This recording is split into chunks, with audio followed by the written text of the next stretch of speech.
that Emory Jones was going to be flipping his commitment before you committed here as well? Uh, there was a lot of confusion with that, but like I said, at my high school I had to compete a lot, so that really wasn't the fact that if he had come here, it wasn't a big deal to me. Um, I think he's a great player, and he'll probably have some success wherever he goes. But um, yeah, wherever that wasn't like a deal breaker if he did stay or flip. So there, so was the fact that you were coming into a situation with Dwayne Haskins, Tate Martell, Joe Burrow. Hmm. You just said that Hmm. the competition between you and Emory didn't affect your decision at all, but did the Hmm. competition with maybe one of those three guys and you maybe having to sit out for a couple of years before you get on the field, how much did that play into your decision? Yeah, well, you want to try and find a place where there's not an incumbent starter, right? And JT was great, legendary Big Ten quarterback here for the past years. So now that he's gone, the door's kind of open for a new QB, and it's just about whoever's going to compete and work hardest and get that job. Is there a moment once you came in that you knew, wait, this isn't high school anymore, in terms of like playing ability of the others, or was there a specific moment for you? I think that first week was pretty eye-opening. Coming in, uh, the strength coaches here. There's about 8 of them. There's only about one in high school, one that really worked with you, and just how much everyone cares about what's going on here, because it's really important, the stuff that's going on.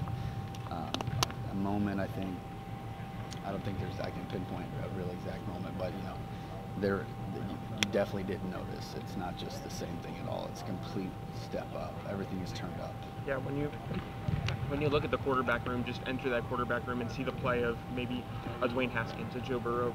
Do you kind of, are you at a point where it's kind of like wow, or is it like I can live up to that expectation? Well, that's what I hope to do, is to live up to the expectation. It's a little um, intimidating in a good way. It gets you going. You don't want to come into a place where it's like, oh, I'm better than all these guys. If you do believe that, even if you don't, you want to think that way. But at the same time, it's good to see other guys who are studs, who are going to push you to be better. Walk us through your senior year. You go from Colorado State commit to the offers start blowing up, and then you go through that injury through the end of the playoffs. Mm-hmm. You commit to Ohio State. What was your senior year like for yourself? It was great. I think it went by so fast. Didn't get to play much more than that 1 year, so it did go by so fast. But I just loved every moment of it.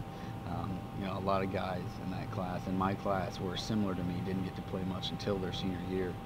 So we enjoyed the season so much. Came out big loss our first game against a great team in Judson, and then got to get some payback on them in the playoffs. Converse Judson is an incredible, legendary Texas high school football team, so it was great to see them again, and just we had a lot of pride in Lake Travis football, and so it was a great senior season. After seeing the way that Coach Day and Coach Wilson operated this offense in the fall, what are your impressions of how you fitted, and yeah? Just how they After seeing the way that Coach Wilson and Coach Day operated the offense this year, their first year as coordinators, how do you feel like you fit that? Well, they just kind of similar to Lake Travis. You like to get the ball in the hands of your playmaker, and I love doing that because I think the quarterback is kind of like a point guard as such in basketball, because you can score sometimes too, but usually you like to be the one passing, the one dishing it to guys who are meant to do that. And so I think Coach Day and Coach Wilson do that great. They know how to use their studs, they know how to use their skill, not waste any of it. So we're really looking forward to getting that. And then going off that, I mean, some of the receivers that you guys have in this class, how excited are you to get to work with some of them? Yeah, really excited. Some absolute studs who are going to make me look better, which is always good. So yeah, that's great. But I had a great one back in Texas too. I'm looking forward to maybe getting him up there. Yeah. And then physically, just one last thing for me. I'm not sure if I missed this coming over here, but just your injury status going forward into the spring. Are you going to be held out, or what's the status with that? I anticipate being a throw and move around a little bit, and do what a quarterback does really. I don't know for sure, but yeah, to see how the rehab and stuff goes. When you look at coming from Texas Scott, and appreciate being a part of that, a very good state in terms of high school football, Mm-hmm. do you feel like that well equipped you for success, especially, you may not know this now, but well equipped you for success, especially at the college level at a school like this? I think so, and I think sometimes that's a little not looked at great at recruiting as far as the size of schools. Because if you're playing at a school where you have the bleachers the size of our practice field here, and then my kind of school, 6A Division I football in Texas, it's really as big as it gets, and so guys that come out of those schools, you just have a little more experience, I think, with that big time spotlight, because everyone in Lake Travis cares about football. That's kind of like here, everyone in the state of Ohio cares about Ohio State football. So I think it definitely prepared me in every part of it, the community and the field too, because you're playing a bunch of teams with 4,000 students. You're gonna have a good team.